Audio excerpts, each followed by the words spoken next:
podcast is a quest for well-being, a quest for a meaningful life through the exploration of fundamental truth. Enlightening ideas, insights on physical, mental, and spiritual health. The inspiration is love. The aspiration is to awaken new ways of thinking that can lead us to a new way of being well. Some of the topics are addiction, fear, faith, self-compassion, relationships, codependency, emotional intelligence, and more. Welcome to Body, Mind, and Soul Healing Conversations.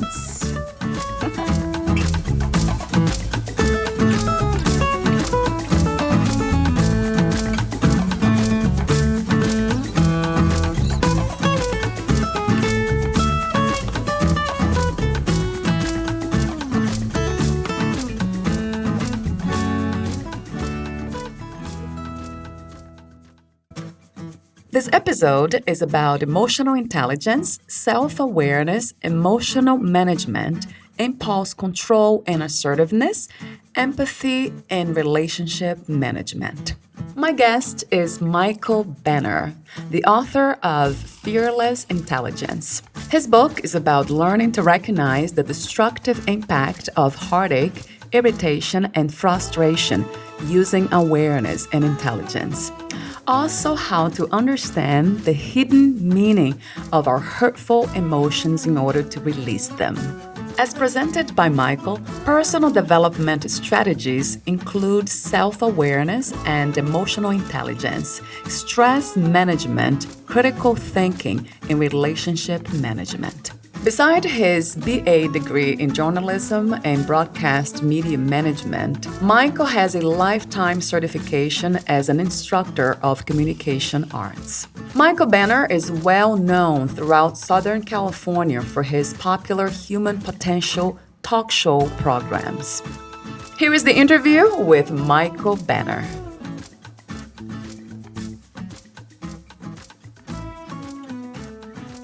In your own words, who is Michael Benner?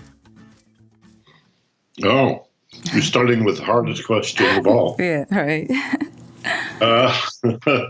Thank you. I'm a person who loves people. I love animals and I love plants, but people are absolutely fascinating. I'm often more interested when I meet someone new in who they are than they are interested in who they are. I think people are much more fascinating than even they may know. And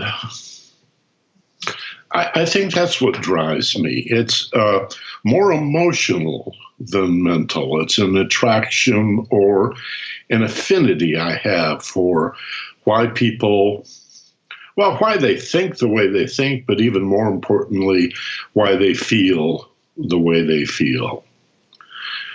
And of course, the two interplay with each other.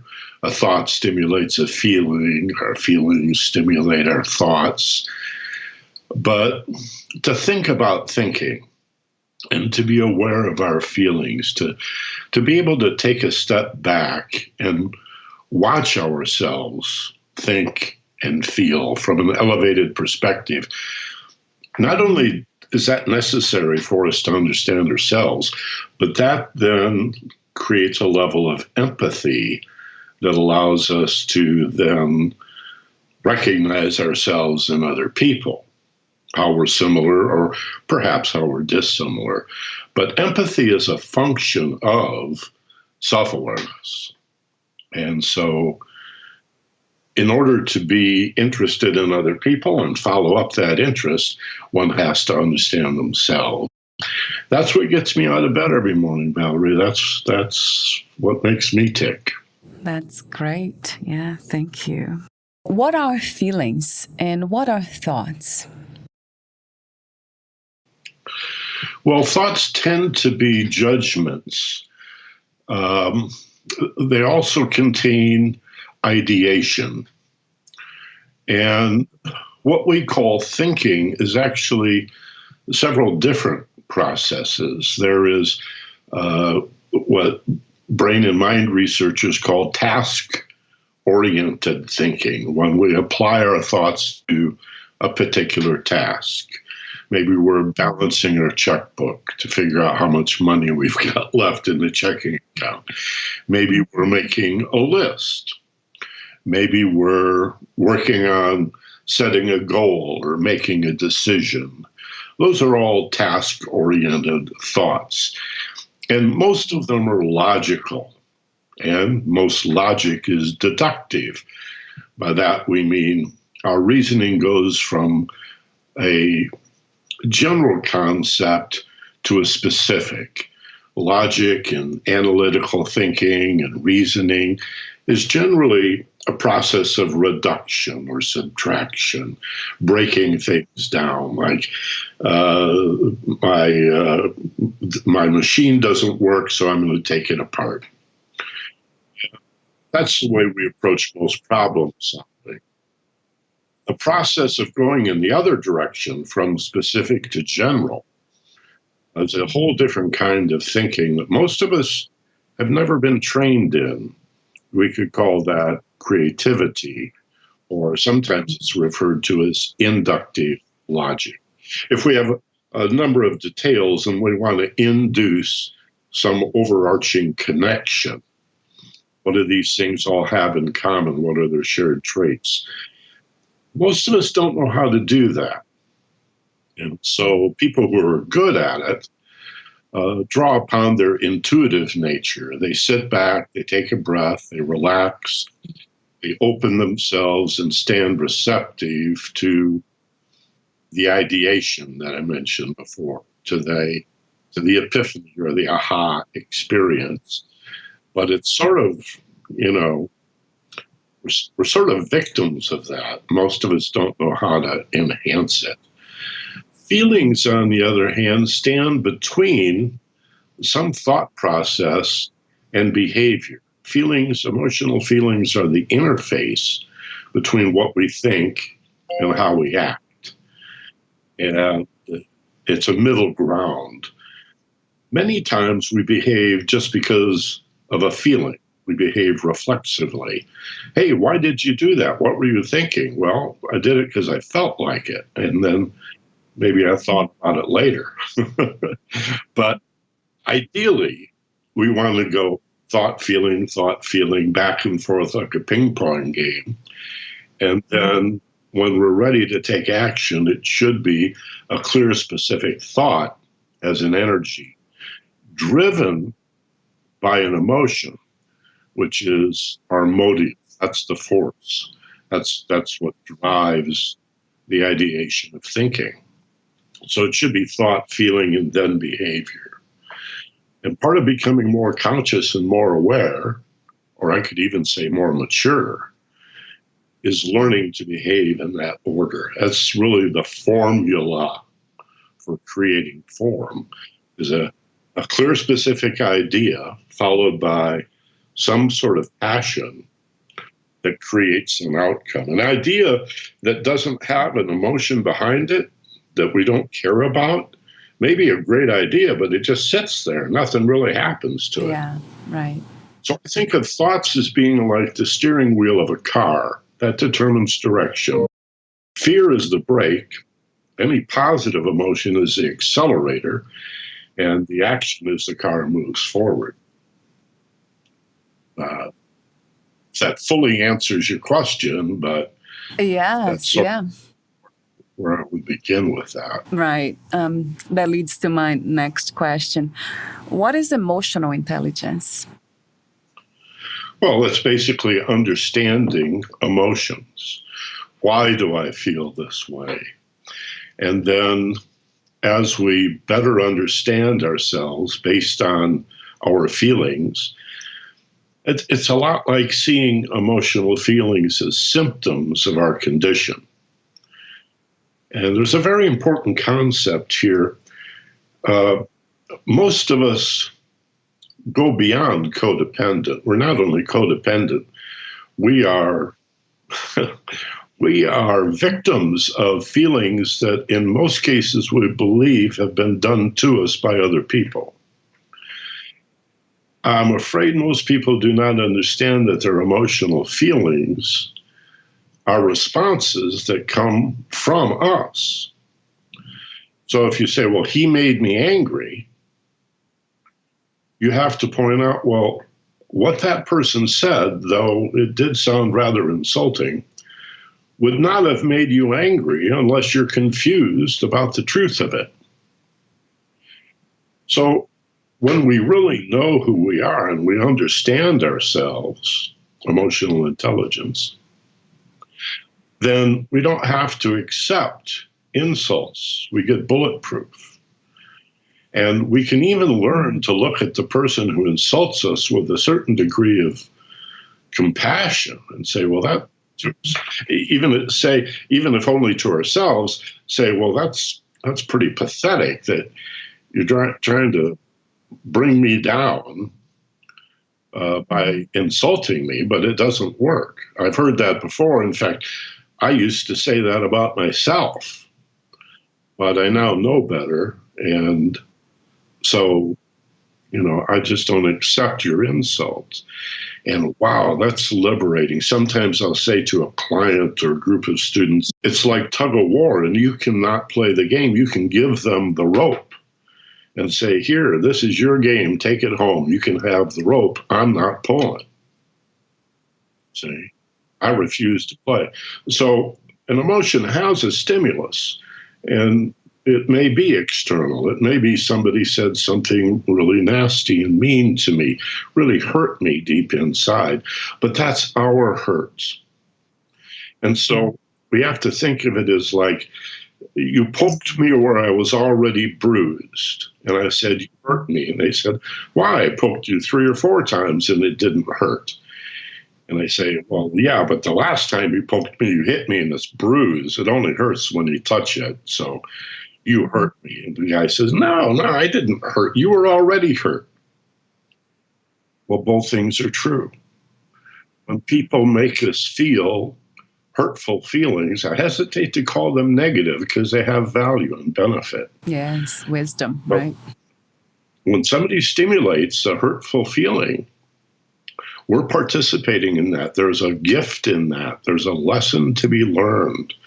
And rather than getting angry and directing your hostility at the person that poked you where you're already bruised, to say, well, that's my bruise, I'm going to own that. And if it's an abusive relationship, you may want to back out of it. There's no sense in getting repeatedly poked. Yeah, right. Once you discover the bruise and take some responsibility and ownership for the opportunity it represents to understand yourself better. So I think that's basically where emotional intelligence starts. With understanding our own emotions, right? Understanding it, everything seems to go back to self-knowledge to me. Self-awareness, self-knowledge, self-love. So everything starts with us. Well, it's true. And we often see in Eastern philosophy the image of the drop in the pool that then radiates little ripples outward. That's the way we live our lives. And although life is a two-way street and there are those things that come toward you, most people think of their lives as 90% what's done to them and maybe at most 10% how they respond. But we can initiate our lives. We don't have to play victim all the time. We can see life as coming not only from us, Valerie, but through us and out into the world.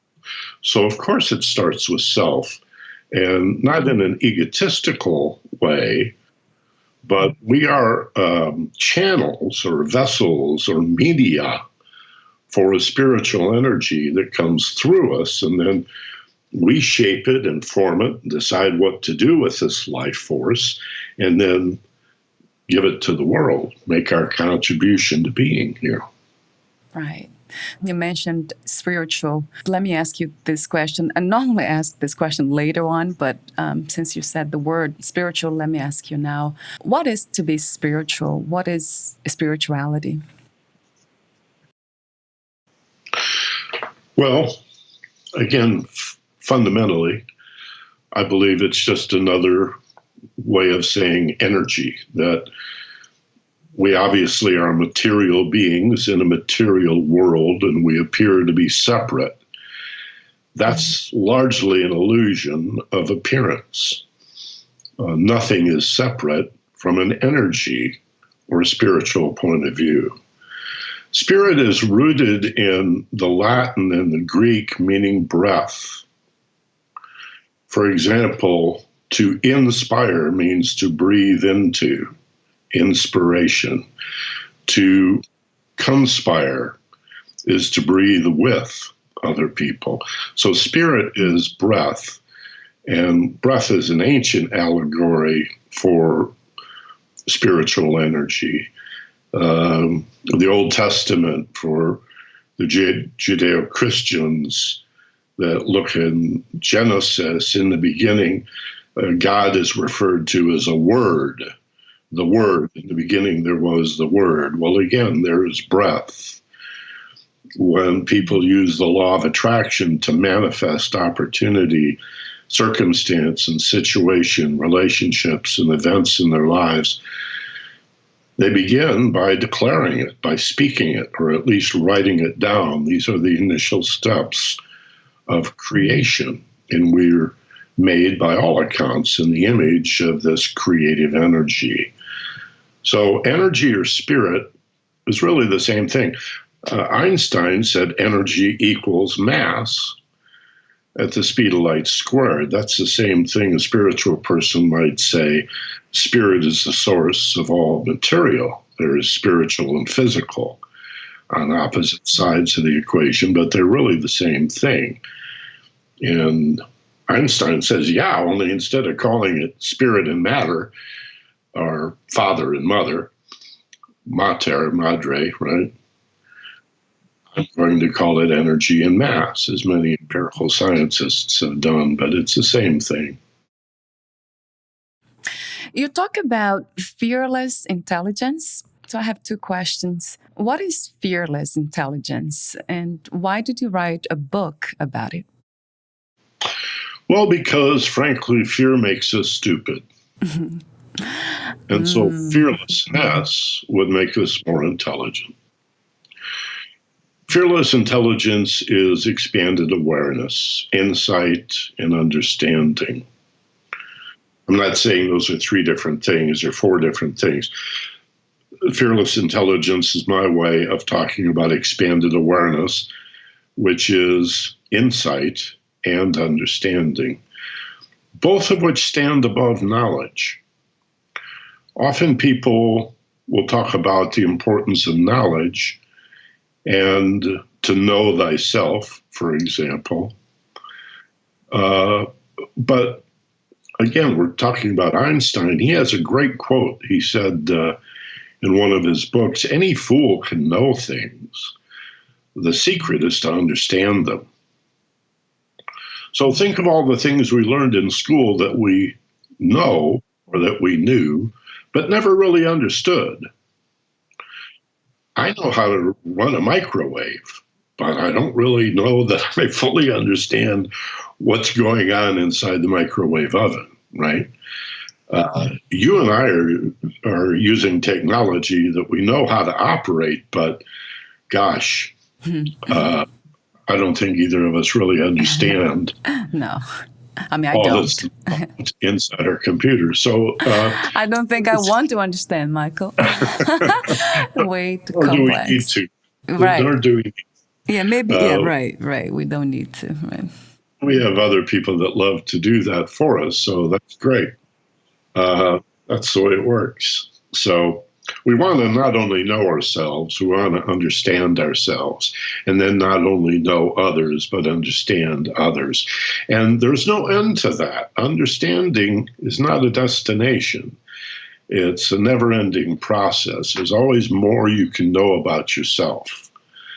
and better said, always more than that we can understand about ourselves, and same with other people. Understanding, this is very Socratic. Socrates was asked at his trial for corrupting the youth of Athens, why are you said to be the wisest man in all of Greece?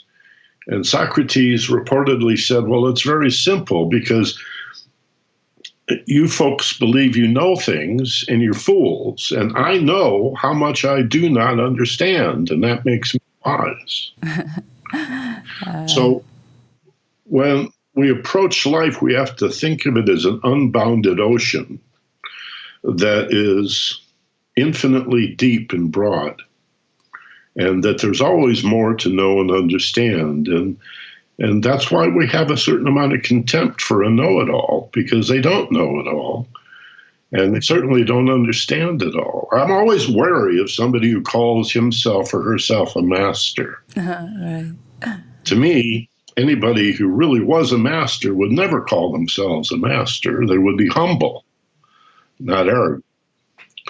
And there's a lot of people in the spiritual community that are very englamored and quite pompous and taken over. I mean, the ego will dress up like spirit very readily. And, oh, aren't I holy? And aren't I superior to you for my holiness? And, oh, I know all these Sanskrit words, so I must be superior to you. Well, that to me is prima facie evidence that you're phony. You couldn't be real, or you'd be humble and wise and not full of yourself, you know. What is the difference between understanding and having wisdom? Well, wisdom is that quality of understanding that I think there's certain qualities of wisdom. Let me say it this way. Certain qualities of understanding that constitute wisdom. One I've already mentioned, which is to recognize that all separation is an illusion. That's a big one. And the idea of spiritual love plays a role in that. For love, and I don't mean emotional love, I don't mean simply a erotic attraction, as sweet and wonderful and magical as that may be. That would not explain, for example, Christ's admonition to love your enemies. That never makes sense if you believe love is an emotion. Love is not an emotion. It has emotional quality. It has a feeling that goes with it. But actually, more precisely, there's a whole range of feelings that go with love. Love can torment us. It can be, it can create agony. And that old rock song by Nazareth, Love Hurts. And we think of love, somebody says, define love. 99% of people would say, oh, it's warm and fuzzy and present, and it feels safe. And what about heartache? Isn't that a function of love? If you didn't love that person, it didn't break your heart, right? You wouldn't be so vulnerable, but for the fact you let them into your heart. And so from agony to ecstasy and back again, there's a whole range or spectrum of feelings that go with being loved, loving, and lovable. So I think of love, I like to capitalize it in the larger context as it used to be.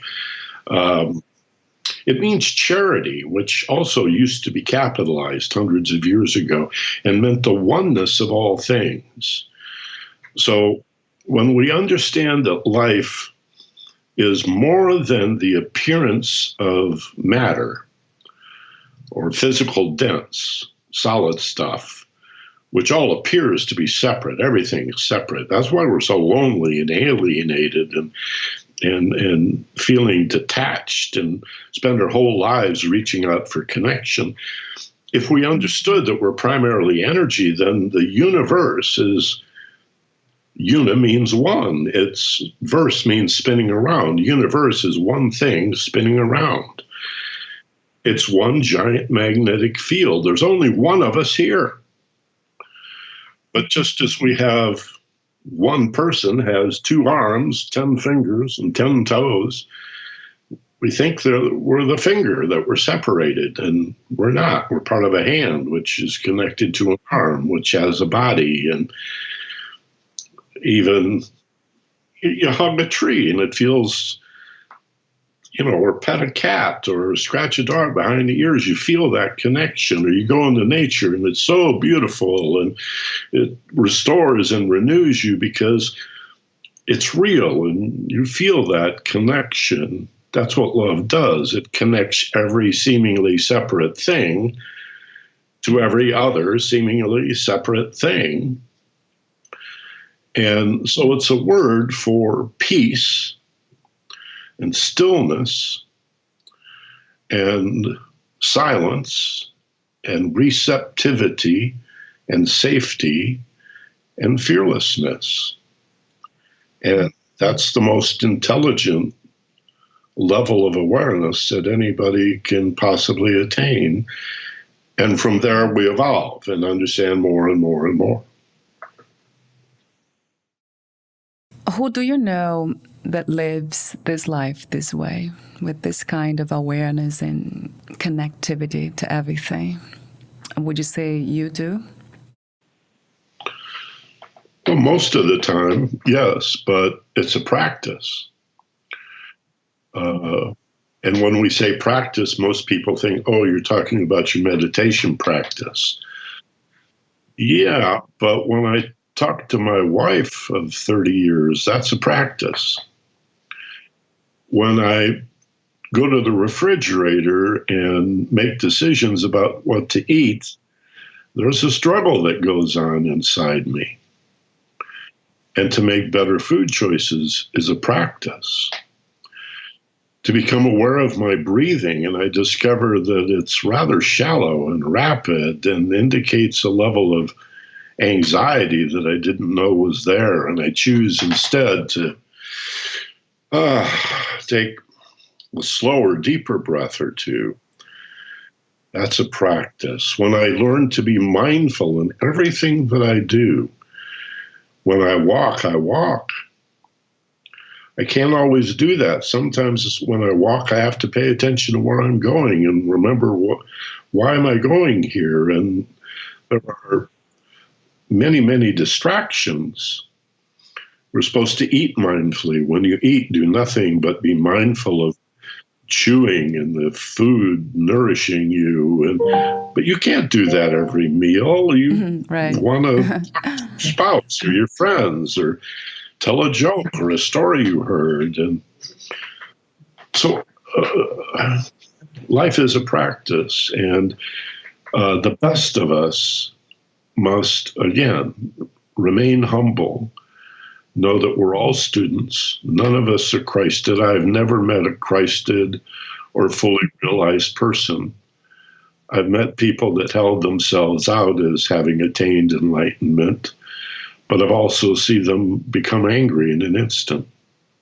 In my 40 years of doing radio, I've interviewed all kinds of swamis and gurus and mystics and holy men and women.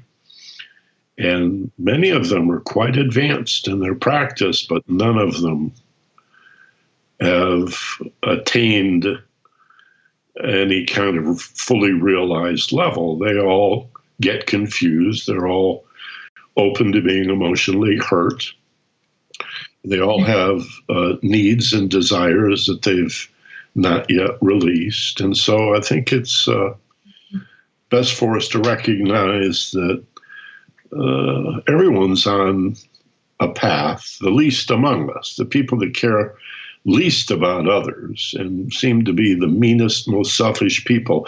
They're on a path too. They may be further down the mountain, but it's best we don't judge. Just concern ourselves with where am I on my path?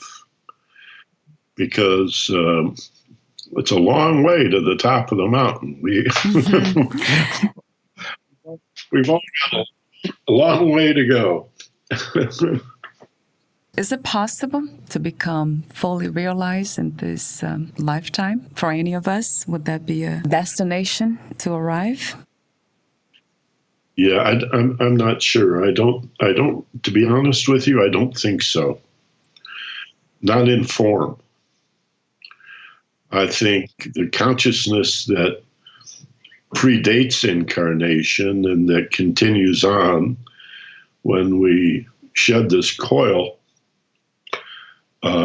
is in the process of going home again, like the prodigal son, to return to being fully conscious and aware. But that's the Godhead.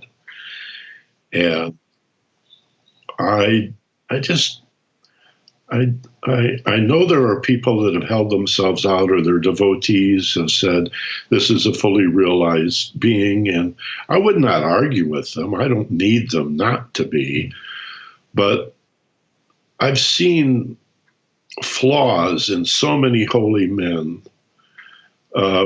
Think of Rajneesh, for example. I learned a lot from Rajneesh. I don't know who he is. And yet he was a humanities professor in his youth in India, and he came to the West with a teaching and became very, very popular.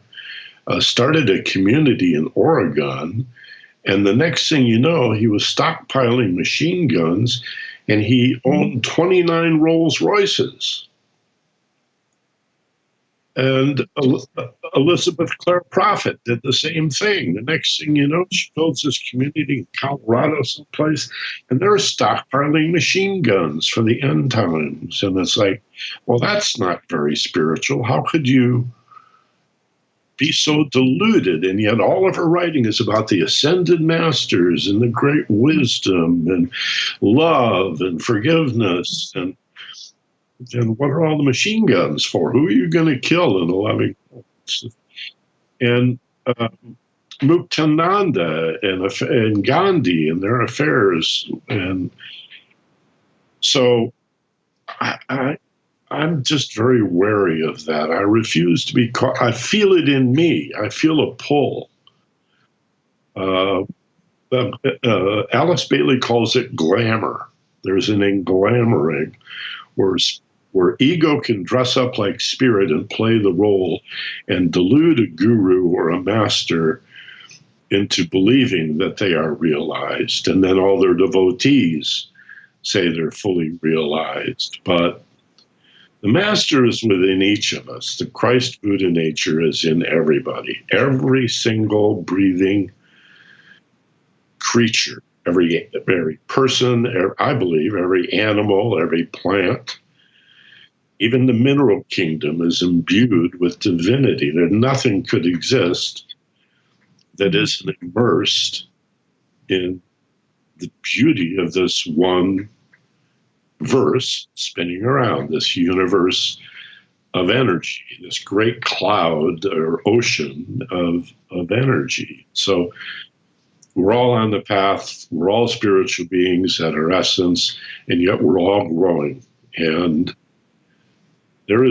I just don't think there's any benefit in thinking you're going to arrive any place. There's always something over the horizon that you haven't figured out yet. Yet you mentioned going home. Where is home? Well, there's a concept of the mandala, the wheel of life. And the idea that things have a beginning and an end, we usually think of in a linear way.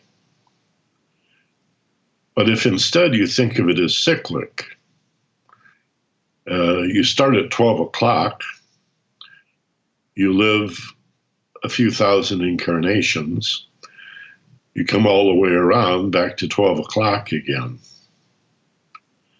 So I presume that the goal is for the divine source to express itself in a myriad of unique forms, from the tiniest microbe through the most complex human being, and we're still evolving. So come back in 10,000 years, I'm sure there will be human beings that are as different from who we are now on average as we are from the animal kingdom.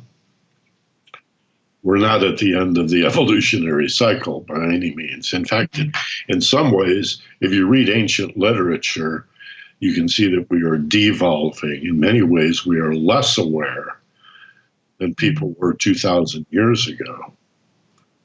I'm particularly concerned with the large number of people that do not read. If you don't read, you're not exercising your brain, you're not thinking. And what passes for conversation from many people is so shallow you'll never get your ankles wet. And it's very distressing because this is a beautifully complex universe.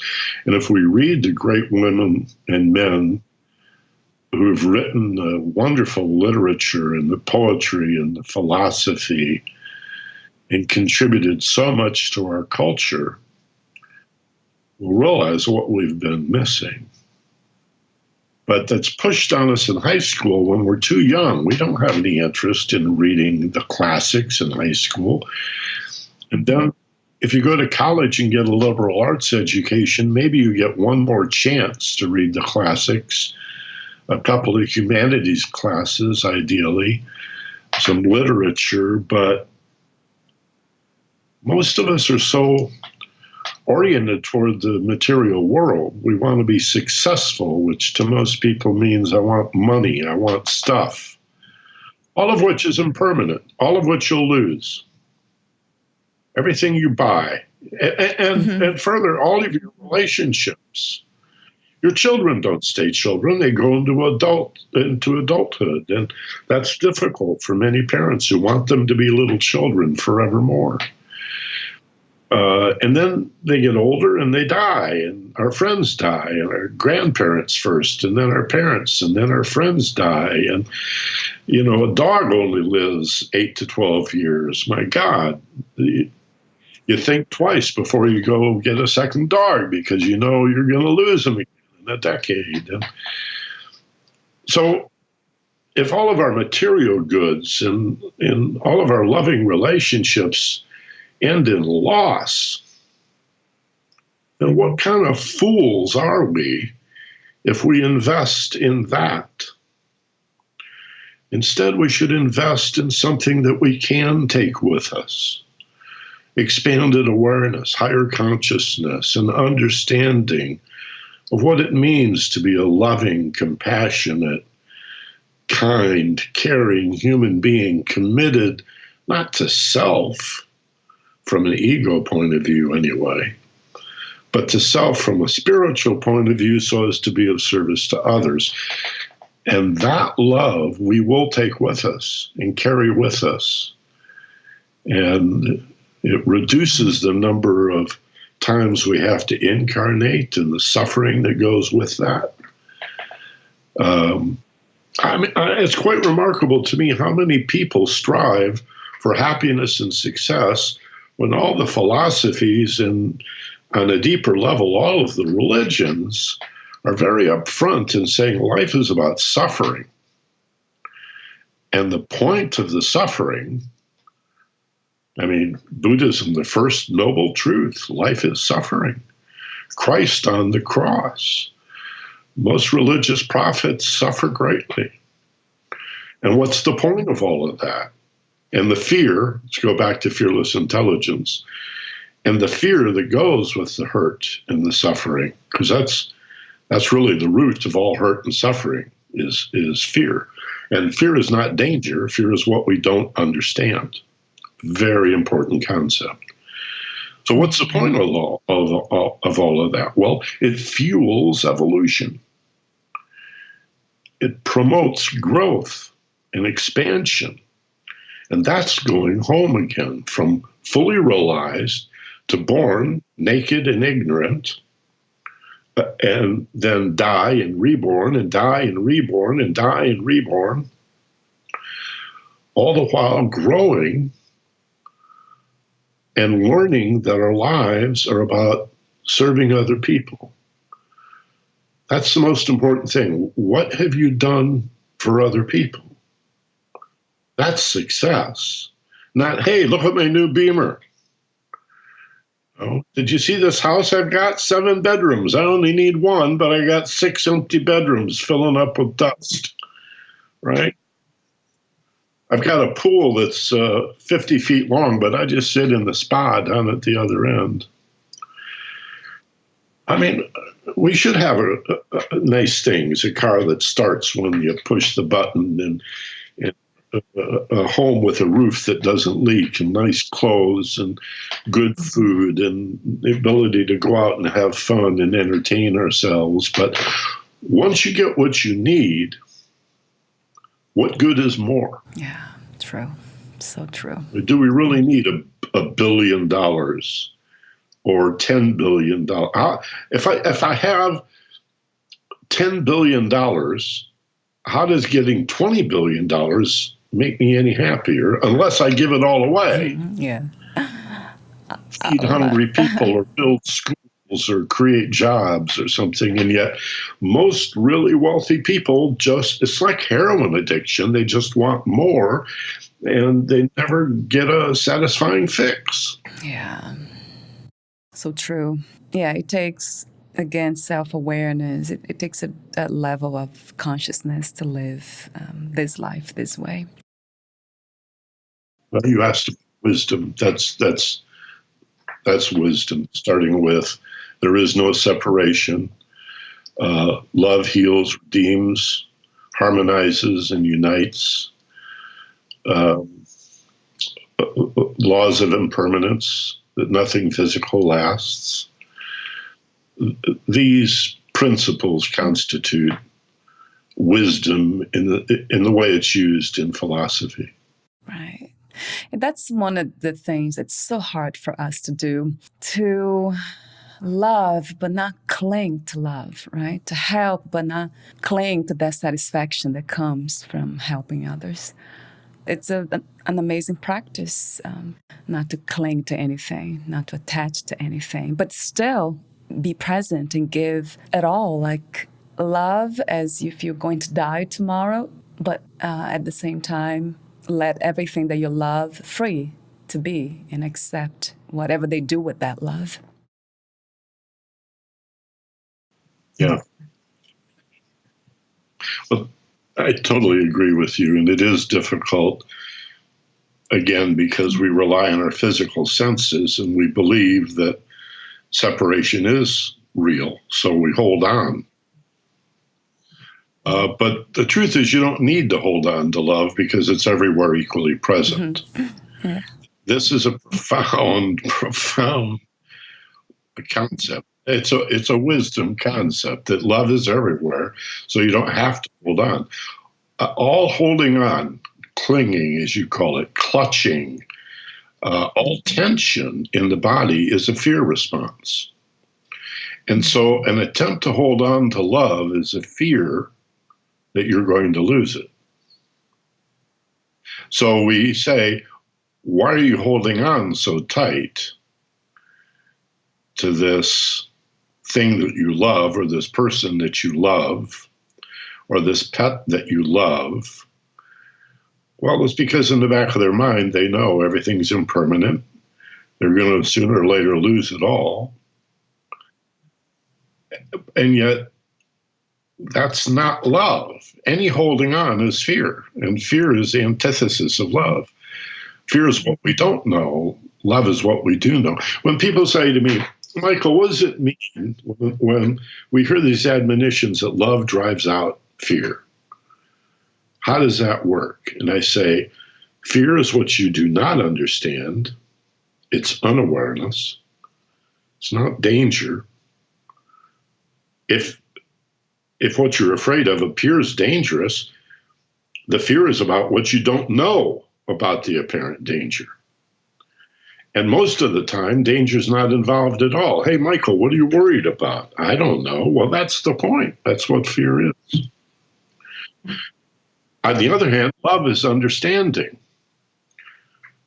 as we've been saying here for a few minutes. So love drives out fear in the same way understanding drives out ignorance, in the same way that shining a flashlight into a shadow dissipates the darkness. Because darkness is not a force, it's the absence of light. And ignorance is not a force, it's the absence of understanding. And fear is not a force, it's the absence of love. Wow. I never heard it that way. That's beautiful. It's basic physics and metaphysics. You see, these are they're polarities, but they're not opposing forces. One is a force, the other is the absence of that redemptive energy or spirit. Love redeems and heals. Fear doesn't do anything except degrade and destroy. But it's a great motivator. We see politicians using fear. We see parents using fear. We see religious preachers using fear, and teachers, and my football coach in high school, and they all use fear because it's a very effective way to motivate people, much easier than using love to motivate people. But the problem is it extracts a horrible, horrible, destructive, and demeaning price. Yeah. So yes. Much of our temptation is to use fear and threats and try to gain leverage in that way, rather than the more, admittedly, more difficult but more elegant love. The difference being fear is a motive that moves you away from what you don't want, while love moves you toward what you do want. Right. By the way, that's the difference between instinct and intuition. People often call their intuition a gut feeling. Intuition is a heartfelt feeling. The gut feeling is, oh no. The intuition of the heart is, oh boy. So the gut tells you to run away. It's the herd mentality or the mob instinct. That's the gut. It's down in the first chakra. But intuition is fourth chakra, or aspiring to the fourth. It could be high solar plexus or heart chakra. It's much more refined, has a whole different feeling. It arrives as light. It's enlightening. Aha! What a beautiful understanding. It brought all these things together for me. But the gut instinct is, oh no, this is dangerous. This does not feel good. Turn, run away, run away. True. So true, Michael. Few people talk about that distinction. Yeah. Oh, yeah. You talked earlier about reincarnation. This is something that you believe in. Is that a religious concept? How do we know reincarnation is something, quotes and quotes, real? You don't. You don't. Most people don't. With enough study and practice, there are teachers who have insisted that they remember their past lives. Sometimes very young children will talk about other lifetimes. There's a great story. I don't know if it's even true, I must admit, but it's a beautiful story about a mother who hears rather late at night. She's already put the newborn baby to bed, and she hears the 3-year-old coming down the hall, 3.5 years old. And she stands back in the shadows until the 3-year-old enters the baby's room, her little brother. And then she moves toward the door, but stays hidden, just close enough to be able to hear her 3-year-old ask the baby, Billy, tell me about heaven. I'm beginning to forget. See? So there is upon incarnation, apparently a great forgetting, which is necessary because if you had all the answers, you'd never learn.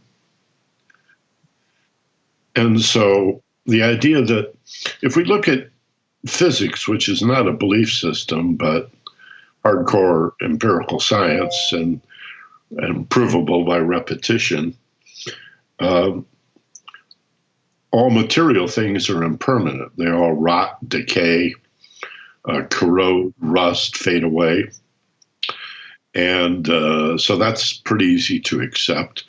Energy, we're told, on the other hand, can never be created or destroyed. So somebody who has just a couple of years of science knows that, as Einstein says in E equals mc squared, energy equals mass times the speed of light squared, that mass is a product of, a function of energy. And the E is capitalized, but the M for mass or matter is not capitalized. So the energy is primary, it's eternal and infinite. And so if spirit, or the soul, which is a matrix of spiritual energy, is indeed energy, then it can't be destroyed. But according to basic, undebatable, eminently reliable physics, you can't destroy energy. Consciousness or awareness is energy. So it can't be destroyed. So it's the only thing that gives the universe any kind of pattern or meaning is for this energy to expand, for it to, as consciousness, evolve and grow. I think what we are like ambassadors or liaisons of divine source going out and facing fear and redeeming it with love. That's our job. We work for the boss, who is not a separate entity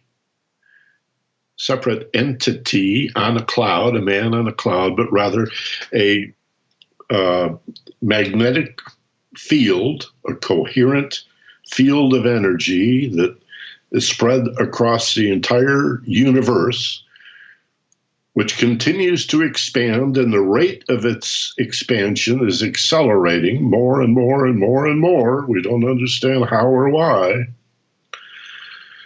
But our job is to be an emanation or a fragment of that wholeness, of that oneness, and go out into unknown and therefore frightening situations and redeem that fear and ignorance with love and understanding. That's, to me, it's that simple. That's who we are. That's what we do.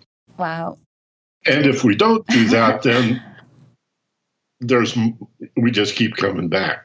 I mean, this is hell. Hell is not some other place. This is it. And our job is to bring heaven to earth. Thy kingdom come, thy will be done on earth as it is in heaven. We're supposed to bring heaven to the earth plane and replace this hell where we lose everything and everything hurts. Not everything, but a lot of things. Where a lot of things hurt and we lose everything. And then make a heaven of this place, and thus evolution, expansion, growth on a personal level, on a soul level, on a universal level. And that's not religion. That's spirituality. But it's not religion. I would say so.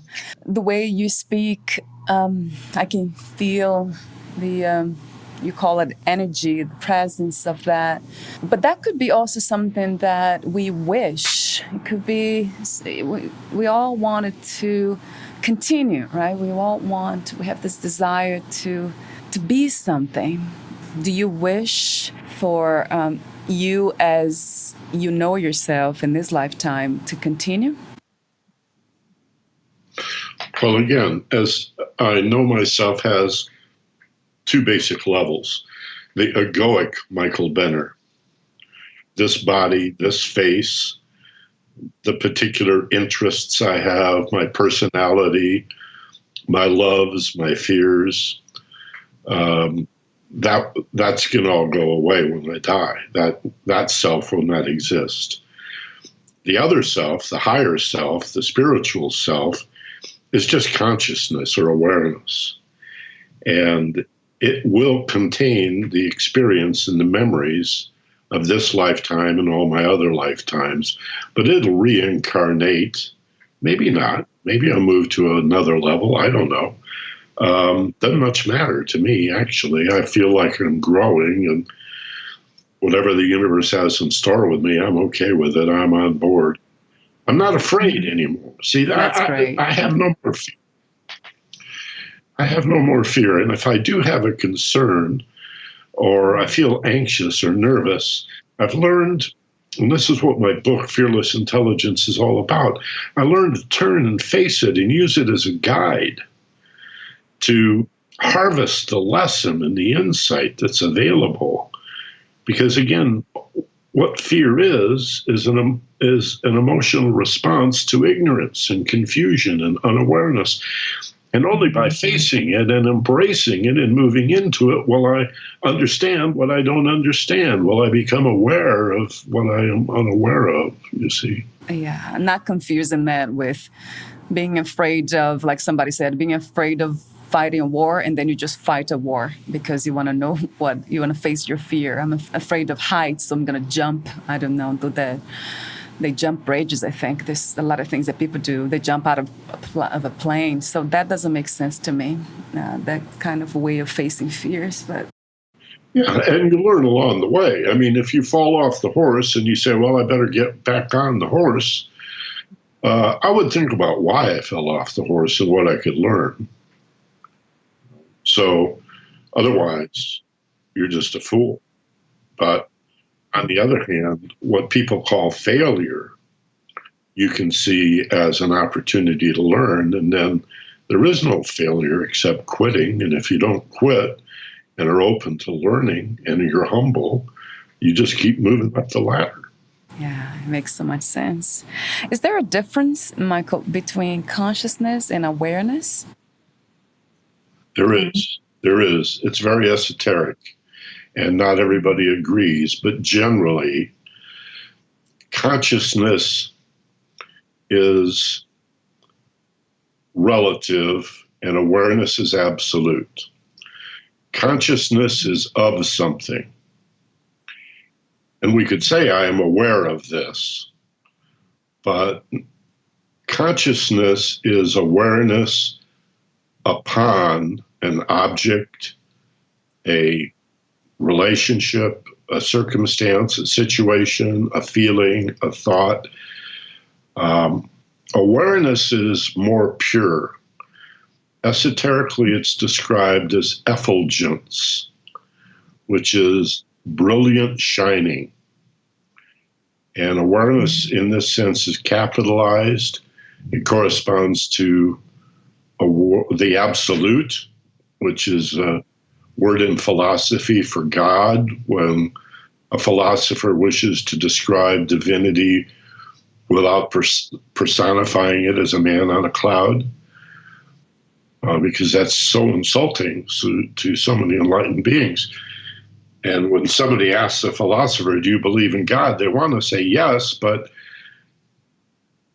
they're offended by the elementary school idea on the ceiling of the Sistine Chapel that God is out there living outside its creation, very far away, very remote, and separate.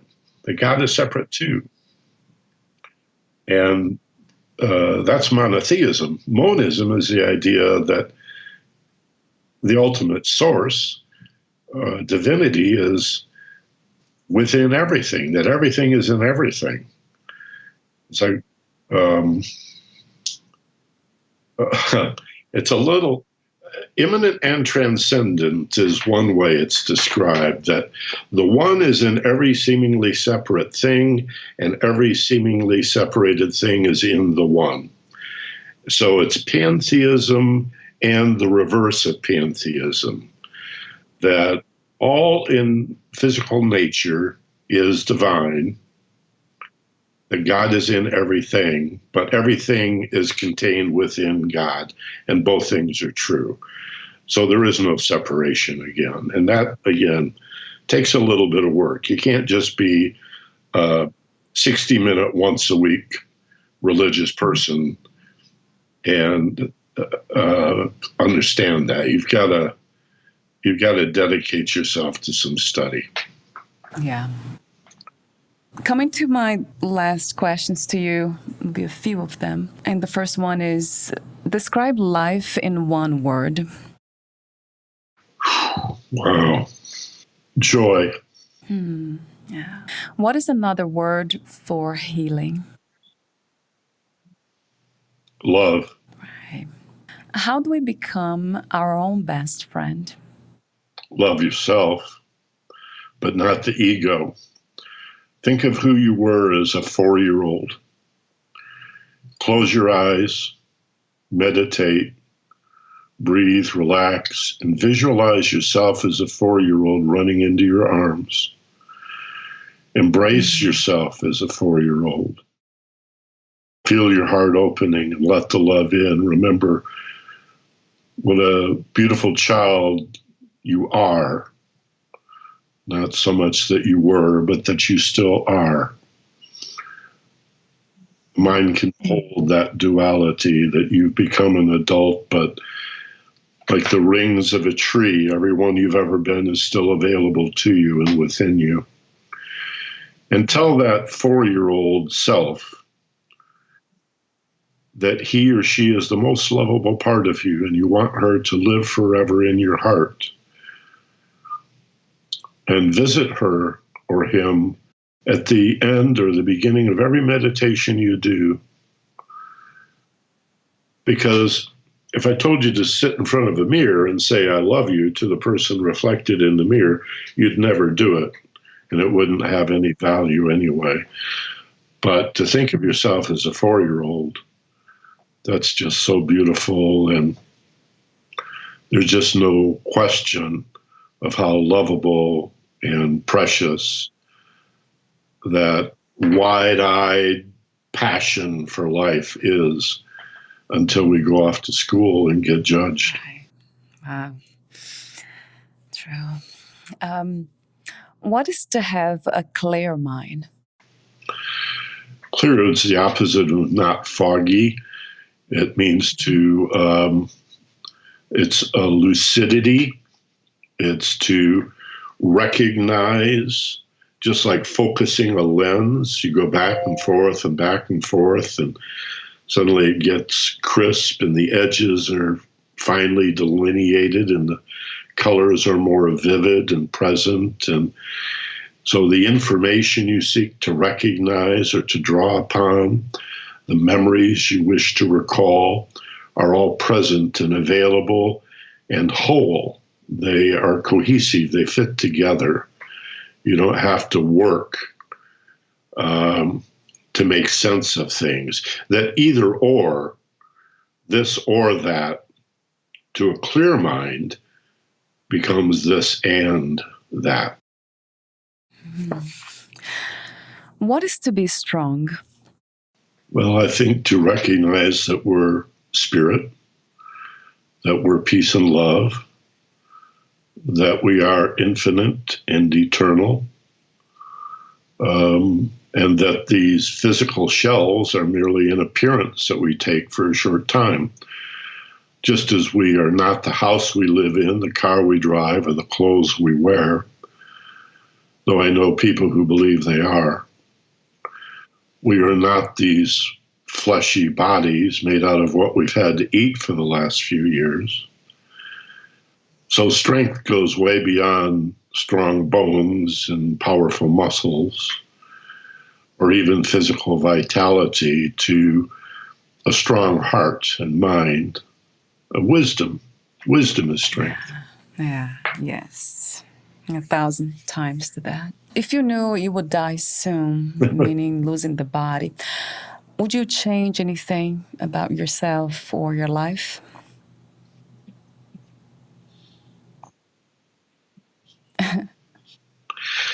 I'm 71 years old. Later this year, I'll be 72 years old. I don't know how long I will live. And so, again, I see myself as on the path, but there are no major changes at this point in my life. If I felt I needed to make the change, I've already made it, pretty much. I try to be kinder and more loving every day to my wife and others, and that's a daily process more than a change. And I fall short sometimes, but I just keep working at it. It's a practice. Right, that's right. What are 3 things about life you know for sure, Michael?